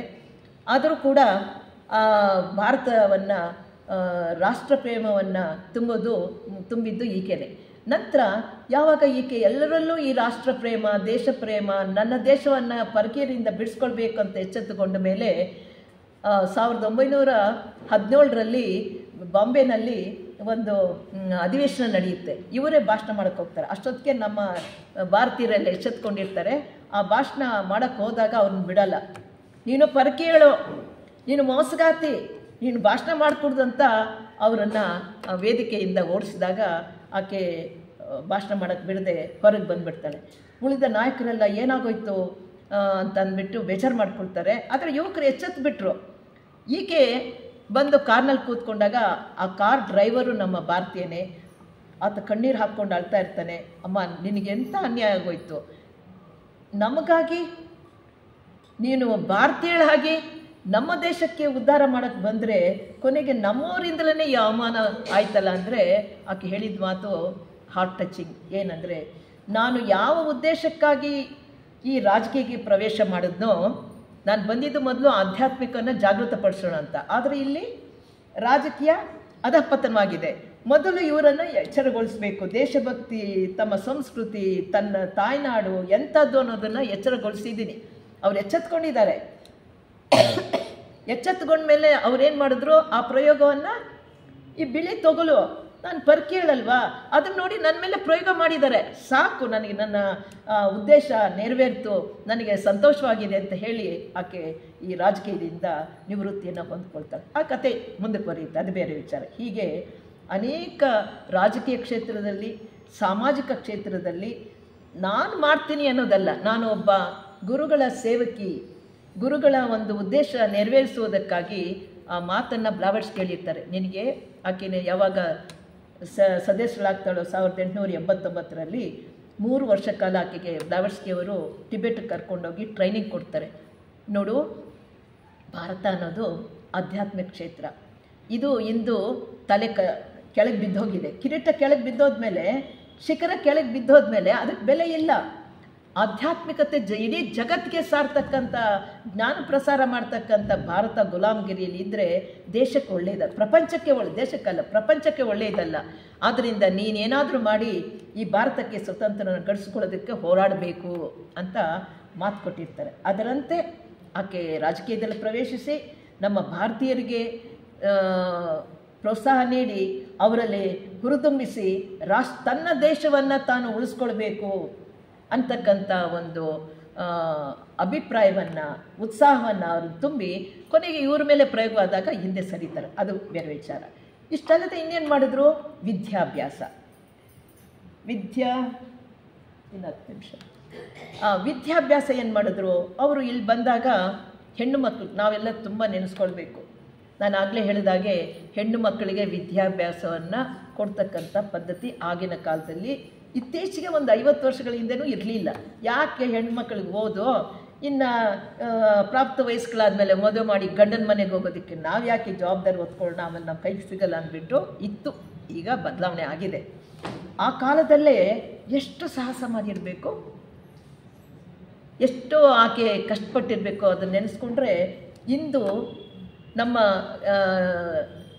ಭಾರತೀಯರಲ್ಲಿ ಯಾವ ಸಿಸ್ಟಮ್ ಆಫ್ ಎಜುಕೇಷನ್ ಇತ್ತು, ಈ ಬ್ರಿಟಿಷರ ಕ್ಲರ್ಜಿ ಎಜುಕೇಷನ್ ಸಿಸ್ಟಮ್ ಅಂತಿತ್ತು. ಕ್ಲರ್ಜಿ ಅಂದರೆ ಕ್ಲರಿಕಲ್, ಏನೋ 4 ಅಕ್ಷರ ಓದೋದು, ಆಫೀಸ್ನಲ್ಲಿ ಒಂದು ಕ್ಲರ್ಕ್ನ ಕೆಲಸ ಮಾಡೋಷ್ಟೇ ವಿದ್ಯಾಭ್ಯಾಸ ಕೊಡ್ತಿತ್ತು.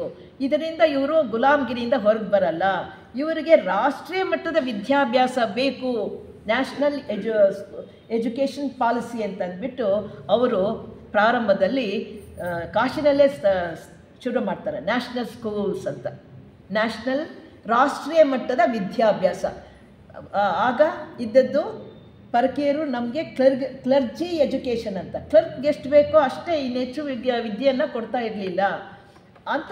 ರಾಷ್ಟ್ರ ಮಟ್ಟದ ವಿದ್ಯಾಭ್ಯಾಸಕ್ಕಾಗಿ ಅವರು ಕಾಶಿನಲ್ಲಿ ನ್ಯಾಷನಲ್ ಥಿಯಾಸಿಕಲ್ ಸೊಸೈಟಿಯಲ್ಲಿ ಥಿಯಾಸಿಕಲ್ ಸ್ಕೂಲ್ಸ್ ಅಂತ ಈಗಲೂ ನಡೀತಾ ಇದೆ. ಹೆಣ್ಣು ಮಕ್ಕಳಿಗೆ ಶಾಲೆಯನ್ನು ತೆಗೆದ್ರು, ವಸಂತ ಕನ್ಯಾ ವಿದ್ಯಾ ಶಾಲೆ ಅಂತ ಈಗಲೂ ಇದೆ. ವಸಂತ ಅಂದರೆ ಬೆಸೆಂಟ್ ಸ್ಕೂಲ್ ಅಂತಾರೆ, ಅದನ್ನು ಈಗಲೂ ಅದು ನಡೀತಾ ಇದೆ. ಅದು ಮಾತ್ರ ಉಳಿಸ್ಕೊಂಡು ಅನೇಕ ನ್ಯಾಷನಲ್ ಸ್ಕೂಲ್ಸ್ ಅಂತ ತೆಗೆದು ಆ ಸ್ಕೂಲ್ಗಳನ್ನು ಕಾಲೇಜ್ ಮಾಡಿ ಮದನ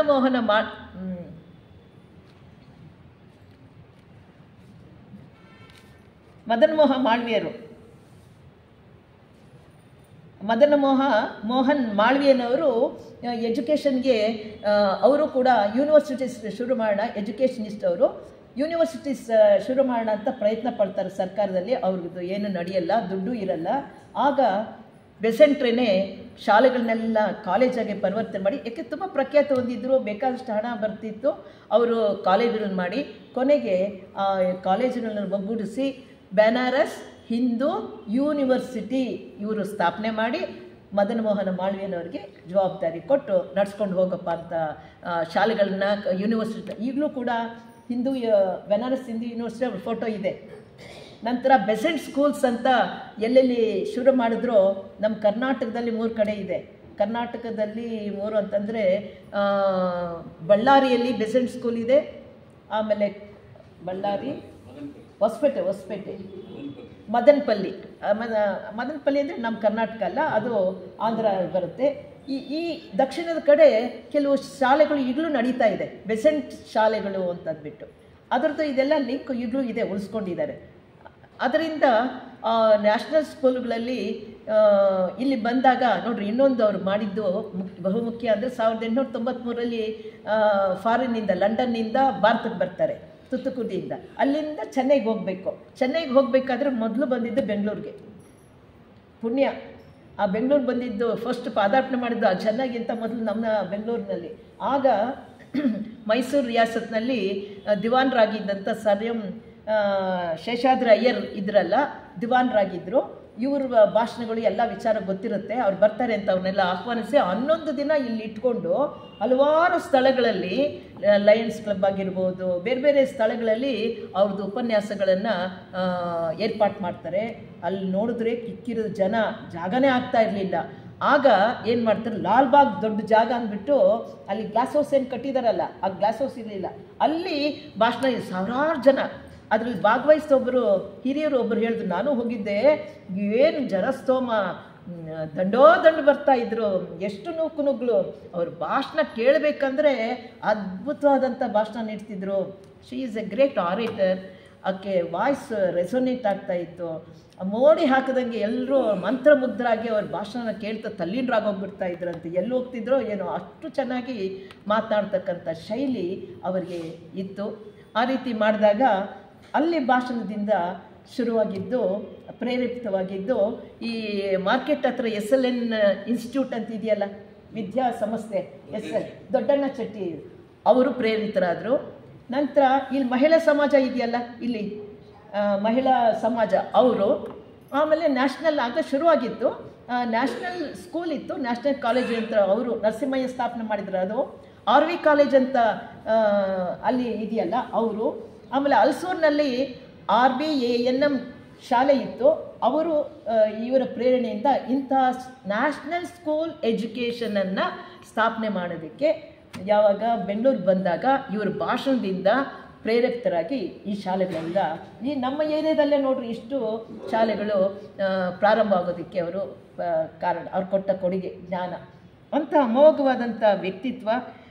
ಆ ರೀತಿ ವಿದ್ಯಾಸಂಸ್ಥೆಗಾಗಿ, ಸ್ತ್ರೀಯರ ಏಳಿಗೆಗಾಗಿ. ನಂತರ ನಮ್ಮ ಭಾರತದಲ್ಲಿ ಸ್ಕೌಟ್ ಇರಲಿಲ್ಲ. ಅವರ ಶಿಷ್ಯಳು ಒಬ್ಬರು ಮದನಪಲ್ಲಿಯಲ್ಲಿ ಓದ್ತಾಯಿದ್ರು. ಅಮ್ಮ, ನಮಗೆ ಸ್ಕೌಟ್ ಸೇರಬೇಕಂತ ಆಸೆ ಇದೆ. ಅಲ್ಲಿ ಲಂಡನ್ನಲ್ಲಿದ್ದರು ಬೇಡನ್ ಪವೆಲ್ ಅನ್ನೋರು. ಅವರು ಇವ್ರಿಗೆ ಅವಕಾಶ ಕೊಡಲಿಲ್ಲ. ನೀವು ಗುಲಾಮರು, ನಿಮಗೆ ಅದಕ್ಕೆ ಸ್ಕೌಟ್ ಅಂತ ಹೀಯಾಳಿಸಿದ್ರು. ಇವ್ರ ಹತ್ರ ಬೇಡ್ಕೊಳ್ತಾರೆ. ಹೌದಾ, ಹೇಳಿದ್ರ ಅಂದ್ಬಿಟ್ಟು ಇವರೇ ಶುರು ಮಾಡಿಬಿಡ್ತಾರೆ. ಸ್ಕೌಟ್ಸು, guides, girl guides, boys scouts ಎಲ್ಲ ಶುರು ಮಾಡಿ ಭಾಳ ಅಮೋಘವಾಗಿ ವ್ಯವಸ್ಥಿತವಾಗಿ ಸೇವಾ ಕೆಲಸಗಳು ಮಾಡಿದಾಗ ಆತನಿಗೆ ಆಶ್ಚರ್ಯ ಆಗೋಗ್ಬಿಡುತ್ತೆ. ಎಷ್ಟು ಚೆನ್ನಾಗಿ ನಡೀತಾ ಇದೆ ಭಾರತದಲ್ಲಿ, ಇಂಥ ಒಳ್ಳೆ ಕೆಲಸ ಮಾಡಿದವ್ರು ಯಾರು ಅಂತಂದ್ಬಿಟ್ಟು ಬೆಸೆಂಟ್ರಿಗೆ ಸಿಲ್ವರ್ ವೂಲ್ಫ್ ಅಂತಕ್ಕಂಥ ಒಂದು ಬಿರುದು ಕೊಟ್ಟು ಇದನ್ನು ರೆಕಗ್ನೈಸ್ ಮಾಡಿ ಅವ್ರ ಸ್ಕೌಟ್ಗೆ ಇದನ್ನು ಸೇರಿಸ್ಕೊಳ್ತಾರೆ. ಹಾಗೆ ನಮ್ಮ ದೇಶಕ್ಕೆ, ನಮ್ಮ ಜನಾಂಗಕ್ಕೆ ಏನು ಬೇಕೋ ಸ್ಕೌಟ್ ತಂದಿದ್ದವರು. ಈಗ ನಾವು ಬೆಳಗ್ಗೆ ಪ್ರತಿ ಅಣುವಿನಲ್ಲೂ ಅಂತ ಒಂದ್ಸರಿ ಹೇಳ್ತೀವಲ್ಲ, ಆ ಒಂದು ಯೂನಿವರ್ಸಲ್ ಪ್ರೇಯರ್ನ ಕೊಟ್ಟಿದ್ದು ಯಾರು? ಡಾಕ್ಟರ್ ಆನಿ ಬೆಸೆಂಟ್ರು. ನಮ್ಮಲ್ಲಿ ಎರಡ ಸಾಮಾಜಿಕವಾಗಲಿ, ರಾಜಕೀಯವಾಗಲಿ, ವಿದ್ಯಾಭ್ಯಾಸ ಕ್ಷೇತ್ರದಲ್ಲಾಗಲಿ, ಸ್ತ್ರೀಯರ ಏಳಿಗೆಗಾಗಿ ಎಲ್ಲ ಕ್ಷೇತ್ರಗಳಲ್ಲೂ ಅದ್ಭುತವಾಗಿ, ಅದ್ವಿತೀಯವಾಗಿ ಅವರು ಸೇವೆಯನ್ನು ಮಾಡಿ ನಮಗೆ ಅವರು ಕೊಟ್ಟಿರೋ ಕೊಡುಗೆ ಅಪಾರ, ಅಮೂಲ್ಯ, ಆದರ್ಶನೀಯ, ಅನುಕರಣೀಯವಾಗಿರ್ತಕ್ಕಂಥದ್ದು. ನಾವು ನೆನೆಸ್ಕೊಂಡು ಅವರ ಹಾದಿಯಲ್ಲಿ ನಡಿಬೇಕು. ಇಷ್ಟೇ ಅಲ್ಲದೆ ಅವರು ಕಲೆಗೆ ಬಹಳ ಪ್ರೋತ್ಸಾಹ ಕೊಡ್ತಾಯಿದ್ರು. ರುಕ್ಮಿಣಿ ಕಲಾಕ್ಷೇತ್ರ ಅಂತ ಜಗತ್ತಿಗೆ ಪ್ರಖ್ಯಾತವಾಗಿರ್ತಕ್ಕಂಥ ಕಲಾಕ್ಷೇತ್ರ, ನೀವು ಅಲ್ಲಿ ಹೋಗಿದ್ರಲ್ಲ, ನೃತ್ಯನ, ಹೆಣ್ಣು ಮಕ್ಕಳಿಗೆ ನೃತ್ಯ ಅಂತಂದರೆ ಅದು ಕೆಲವ್ರಿಗೆ ಮಾತ್ರ ಸೀಮಿತವಾಗಿತ್ತು. ಅದು ಒಂದು ಕಲೆ. ಅದನ್ನು ಗುರುತಿಸಿ ರುಕ್ಮಿಣಿ ಅಂದರೆ ಎನ್ ಶ್ರೀರಾಮ್ ಅವರ ತಂಗಿ ರುಕ್ಮಿಣಿಯವರಿಗೆ ಆ ಕಲೆ ಇದ್ದಿದ್ದನ್ನು ನೋಡಿ ಪ್ರೋತ್ಸಾಹಿಸಿ ಬಹಳ ಧೈರ್ಯ ಬೇಕು ಮುನ್ನುಗ್ಗೋದಕ್ಕೆ. ಆಗ ಈಗ ಜಗತ್ವಿಖ್ಯಾತವಾಗಿರ್ತಕ್ಕಂಥ ಕಲಾಕ್ಷೇತ್ರವಾಗಿ ಚೆನ್ನೈನಲ್ಲಿ ಅಮೋಘವಾಗಿ ನಡೀತಾ ಇದೆ. ಅದು ತುಂಬ ಹೆಸರನ್ನು ಪಡೆಯೋದಕ್ಕೆ ಕಾರಣ ಡಾಕ್ಟರ್ ಆನಿ ಬೆಸೆಂಟ್. ಮತ್ತೆ ಅವರು ಇನ್ನೇನು ಮಾಡಿದ್ರು, ಯಾವುದು ಬೇರೆ ಜಾತಿರ ಜೊತೆಯಲ್ಲಿ ವಿವಾಹ ಮಾಡೋದಕ್ಕೆ ಅವಕಾಶ ಮಾಡಿಕೊಟ್ರು. ಬಾಲ್ಯ ವಿವಾಹವನ್ನು ವಿರೋಧಿಸಿದ್ರು, ವಿಧವಾ ವಿವಾಹವನ್ನು ಪ್ರೋತ್ಸಾಹಿಸಿದರು. ಮತ್ತು ಹೆಣ್ಣು ಮಕ್ಕಳಿಗೆ ವಿದ್ಯಾಭ್ಯಾಸಕ್ಕಾಗಿ ಅವರು ಸಾಕಷ್ಟು ಶ್ರಮ ವಹಿಸಿದರು. ಹೀಗೆ ಹತ್ತಾರು ಕೆಲಸಗಳನ್ನು ನಿರ್ವಹಿಸಿ ಅವರು ಜಗತ್ತಿಗೆ ಅಮೂಲ್ಯವಾದಂಥ ಕೊಡುಗೆಯನ್ನು ನಮ್ಗೆ ಕೊಟ್ಟಿದ್ದಾರೆ. ಅವರ ವಿಚಾರನ ಹೇಳಿದ್ರೆ ನಾವು ಇನ್ನೂ ಹೇಳಕ್ಕೆ ಇಲ್ಲ. ಹರಿಜನರಿಗೆ ವಿದ್ಯಾಭ್ಯಾಸವನ್ನು ಕೂಡ ಅವರು ಕೊಟ್ಟಿದ್ದಾರೆ. ಅದರಿಂದ ನನ್ನ ಸಮಯವು ಮುಗೀತಾ ಇದೆ. ಅದರಿಂದ ಈಕೆಗೆ ಕೊಟ್ಟಂಥ ಮಾರ್ಗದರ್ಶನ, ಕೊಟ್ಟಂಥ ಕೊಡುಗೆ ನಮಗೆಲ್ರಿಗೂ ಆದರ್ಶವಾಗಲಿ. ಆ ನಿಟ್ಟಿನಲ್ಲಿ ನಾವು ಮುಂದುವರಿಯೋಣ. ಎಲ್ಲೇ ಆದರೂ ಕೂಡ ನಮ್ಮನ್ನು ಮರೆತು ಥಿಯಾಸ್ಟ್ರಿಕಲ್ ಸೊಸೈಟಿಗೆ ಅರ್ಪಣೆ ಮಾಡಿಕೊಂಡು ಸಾಹಿತ್ಯದಲ್ಲಿ ಅಮೋಘವಾದಂಥ ಕಾಣಿಕೆ ನಮ್ಗೆ ಕೊಟ್ಟಿದ್ದಾರೆ. ಸೀಕ್ರೆಟ್ ಡಾಕ್ಟ್ರಿನ್ನ ರಿವ್ಯೂ ಮಾಡಿದ ಮೇಲೆ ಅದರ ಬಗ್ಗೆ ಬೇಕಾದಷ್ಟು ಲೇಖನಗಳನ್ನು ಬರೆದಿದ್ದಾರೆ. ಆಮೇಲೆ ಪ್ರಸ್ಥಾನತ್ರಯಗಳು ಅಂತಕ್ಕಂಥ 3 ಗ್ರಂಥಗಳನ್ನು ವ್ಯಾಖ್ಯಾನ ಮಾಡಿಕೊಟ್ಟಿದ್ದಾರೆ. ಇನ್ನು ಬಹಳ ಅಮೂಲ್ಯವಾದ್ದು ಅಕಲ್ಟ್ ಕೆಮಿಸ್ಟ್ರಿ, ವಿಜ್ಞಾನಕ್ಕೆ ಸವಾಲಾಗಿ ಇರ್ತಕ್ಕಂಥ ಅಕಲ್ಟ್ ಕೆಮಿಸ್ಟ್ರಿ. ಅದನ್ನು ಪರಮಾಣು ನಮ್ಗೆ ಗೊತ್ತು, ಅದಕ್ಕಿಂತ ಮೂಲ ಪರಮಾಣುವಿನ ಚಿತ್ರದಂದೇ ಯಾವ ರೀತಿ ಇರುತ್ತೆ ಅಂತಕ್ಕಂಥ ದಿವ್ಯ ದೃಷ್ಟಿಯಿಂದ ಲೆಡ್ಬಿಟ್ರೋ ಜೊತೆ ಸೇರಿ ಅವರು ಅಕಲ್ಟ್ ಕೆಮಿಸ್ಟ್ರಿಯನ್ನು ಬರೆಯೋದಕ್ಕೆ ಕಾರಣಕರ್ತರಾಗಿದ್ದಾರೆ. ಹೀಗೆ ಕಣ್ಣಿಗೆ ಕಾಣದೇ ಇರುವ ವಿಚಾರಗಳನ್ನೆಲ್ಲ ನಮಗೆ ಜಗತ್ಕಂತ ಕೊಟ್ಟಂಥ ಕಾಣಿಕೆ. ಎಲ್ಲ ಧರ್ಮಗಳ ಬಗ್ಗೆ ವ್ಯಾಖ್ಯಾನ ಭಾಷಣ ಮಾಡ್ತಕ್ಕಂಥ ವಿಚಾರ ಅವರು ಸಂಗ್ರಹವಾಗಿದ್ದರು.